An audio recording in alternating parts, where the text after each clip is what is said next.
ठेकेदार 50-60% बिलो पर जा रहा है, उसको पूरा काम लो, उसको बिल्कुल रियायत मत दो, करो उससे वो। अगर उसको लीड है, उसको डंपिंग करनी है, वहां से उठाकर माल उठा के कहीं दूसरी जगह फेंकना। 7 से यहाँ पर एलोपैथिक डिस्पेंसरी चल रही है सर, और 2006 तक यहाँ पर एमबीबीएस कोई ना कोई डॉक्टर हुआ करते थे। पिछले 19 साल से हमें डॉक्टर कभी कोई महीने में 1-2 महीने में कहीं अटैच कर दिया जाता। गांव के गांव बह गए, वो इसलिए बह गए कि प्रकृति के साथ उन्होंने छेड़खानी की, दरख्तों की बेशुमार कटाई हो गई, जमीन को काटा गया, पानी सोर्स बंद हो। डीसी साहब, इस बार मुझे ऐसा लगता है कि बहुत चिंताजनक हालात पैदा हो गए हैं। इस टाइम पे इस जगह पे 2.5 से 3 फीट बर्फ हुआ करती थी, और फिर हमें पानी की किल्लत नहीं होती थी। फिर भी उसके बावजूद जब मई जून में ज्यादा धूपें होती थी तो फिर भी पानी की प्रॉब्लम होती थी। इस बार तो पानी का बहुत ही मुश्किल है, और जल जीवन मिशन जो है हमारा, वो भी कुछ सुस्त पड़ा हुआ है। मेरी निवेदन है आपसे, आज से ही इन पे जरा थोड़ा इस तरफ ध्यान दें, नहीं तो आने वाला समय जो है हमारे लिए बहुत खतरनाक है।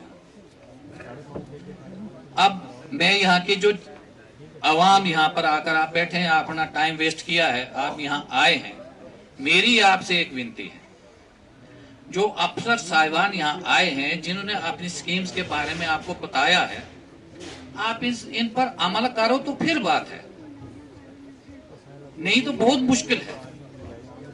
हम अपने जो सभ्यता थी हमारी, जो हमारा बिजनेस था, जो हमारा एग्रीकल्चर की तरफ, हमारा हॉर्टिकल्चर की तरफ जो हमारा रुझान था, वो बहुत कम हो रहा है, और वो आने वाली जो हमारी जनरेशन है उसके लिए वो बहुत घातक सिद्ध होगा अगर हम उसको छोड़ देंगे।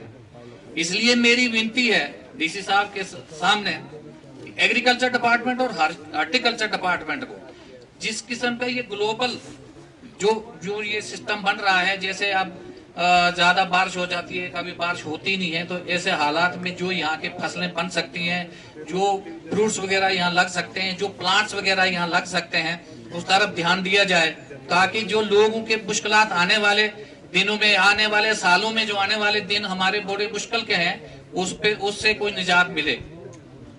इसके साथ साथ सर, एक तो बड़ी बदकिस्मती की ये है हमारे लिए कि यहाँ पर ऑफिसर आते हैं, जैसे हमारे हाई सेकेंडरी है, यहाँ प्रिंसिपल साहब के एक ही यहाँ पर हुई थी ट्रांसफर, यहाँ आए थे, अपॉइंटमेंट थी, पर अभी छुट्टियां स्कूल की नहीं खुली, वो स्कूल नहीं खुले, वो तब तक अपनी एडजस्टमेंट दूसरी जगह करवा के अब छुट्टी हो गई वो।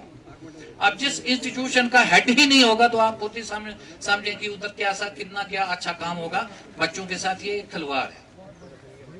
पिछले 1977 से यहाँ पर एलोपैथिक डिस्पेंसरी चल रही है सर, और 2006 तक यहाँ पर एमबीबीएस कोई ना कोई डॉक्टर हुआ करते थे।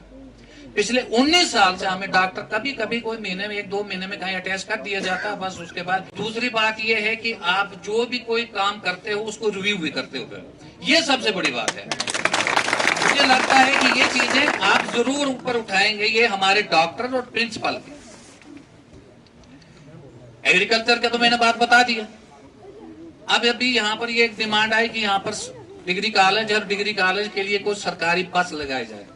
सबसे पहले यहाँ पर एसआरटीसी की बस लगी, वो 6 महीने चली, बंद कर दिया। भाई क्या हुआ? नहीं, ये रोड काम है, यहाँ से क्रॉस नहीं हो रही है। 3 बसें चल रही हैं सिविल, मगर उसके लिए एसआरटीसी के लिए रोड काम है। अब मेरी आपसे भी विनती है कि ये जो एसआरटीसी की बस यहाँ पर लगी हुई थी, उसको दोबारा बहाल किया जाए। मेरी विनती है डिपार्टमेंट से और एनटीपीसी से कि वो फिर दोबारा खंभे, वो क्या कहते हैं, तार कहीं दरख्त के साथ ना लगी हो। क्यों? कि मैं सुन रहा हूँ, नहीं यार ये लगा दो 50 मीटर पे, ये 60 मीटर पे लगा दो, 60 मीटर में बीच में दरख्त आता उसके साथ लगा दो। ऐसा नहीं होना चाहिए। जो करते हो उसको कंप्लीट करो, जिस एरिया को उठाते हो उसको कंप्लीट करो, उसमें पूरे खंभे लगा दो, उसमें पूरी बिजली ठीक ढंग से लग जाए, उसमें पूरी केबल लग जाए। तो ये जो रोज ये कहते हैं कि हमें ज्यादा लोड पड़ के लगाओ, उसके बाद स्मार्ट मीटर लगाओ, जो मर्जी लगाओ, जितना जो खर्चा करेगा वो उतना भरेगा। लास्ट में आपसे विनती करूंगा कि ये जो पानी का सिस्टम है, डेवलपमेंट हो, इसके लिए कोई इनकार नहीं है, और जब तक रोड कनेक्टिविटी नहीं होगी तो डेवलपमेंट नहीं हो सकती है। मगर प्रकृति के साथ छेड़खानी न की जाए। जरा हिमाचल के हालात देखिए, गांव के गांव बह गए। वो इसलिए बह गए कि प्रकृति के साथ उन्होंने छेड़खानी की, दरख्तों की बेशुमार कटाई हो गई, जमीन को काटा गया, पानी सोर्स बंद हो गए। अब जैसे अभी ये सरपंच साहब कह रहे थे कि अगर उनमें करेट नहीं लगेंगे वो जो 2 नाले बंद हुए, और हकीकत है सर, ये आप जाते आप नजर मार लेना, उसमें ये 6-7 गारिन के और 7-8 गार गुजर बरादरी के, वो उस खतरे में, वो बचने वाले नहीं है। यहाँ पर उस पे करेट्स वगैरह कुछ जो भी लगा सकते हैं वो लगवाना चाहिए। क्यों वो लगाए? वो ठेकेदार, मेरे को ठेकेदार 50-60% बिलो पर जा रहा है, उसको पूरा काम लो, उसको बिल्कुल रियायत मत दो, करो उससे वो। अगर उसको लीड है, उसको डंपिंग करनी है, वहां से उठाकर माल उठा के कहीं दूसरी जगह फेंकना, वहां से मत फेंको। उस फेंकने से 2 काम हो रहे हैं, एक तो पर्यावरण को नुकसान हो रहा है, दूसरा जमीन का नुकसान हो रहा है, तीसरा वो जो रोड बन रहा है वो बेकार बन जाता है। कैसे?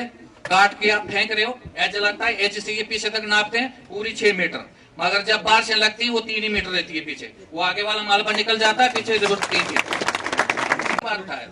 और चीफ इंजीनियर साहब ने, पीएमजीएसवाई के चीफ इंजीनियर साहब, उन्होंने कहा था कि हाँ ये ऐसा होता है, मगर क्या करें आप, बीच में कहीं गड़बड़ हो जाता, बीच में नहीं होता। अमूमन इस रोड पे क्या हुआ है, इस पे भी यही हुआ। अब आज जब वो मैं एसआरटीसी की बात कर रहा हूँ, एसआरटीसी बस लगी थी, उसके बाद भी 2-2.25 करोड़ रुपए इस पे लग गया, देख लो वही हाल।